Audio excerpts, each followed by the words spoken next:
Now we talk about proof of concept. So the proof of concept is problematic because the context of what is regeneration, what is the definition of regeneration, what does a regenerative brand and a regenerative business model look like, what does a regenerative world look like, these require systems thinking, okay?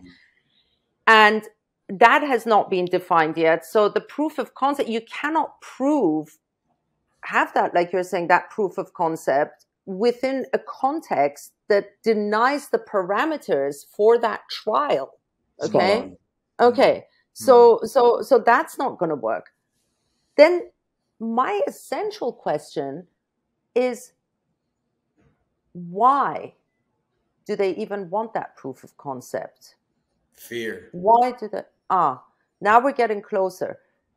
Because there is still a commitment on the part of the majority to the existing system, and it is based on greed and it is based on fear. And both, because greed is a product of fear. And what is fear a product of?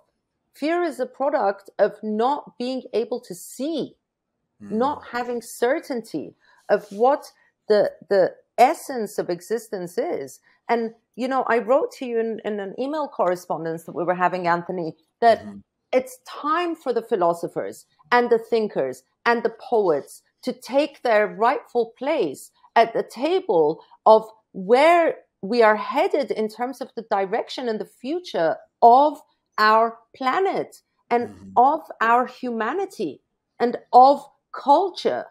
Okay? So if we want to actually still be here in 100 years and be here on a planet that is thriving, of cultures and communities that are more enlightened and conscious and integrated, right? And these conditions have to be in place for it to be regenerative. Because if something is in a constant state of decay and chaos and death, it can't regenerate, right?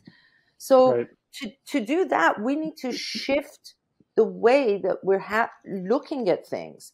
And yeah, maybe the corporate board of Whole Foods doesn't really want to shift that. And maybe initially they will. They'll say, all right, let's give a couple of free end caps to a couple of these people because this seems to be the general buzz and we have to stay ahead of the curve. So their intentionality may still not be correct. As soon as we get those end caps, as an example, the conversation will start with the customers. And then the customers are going to tell everybody what time it is, right? So it's really a systemic problem and it requires systems change, but systems change cannot come about if we continue to use the same modes of thinking that got us into this shit show in the first place.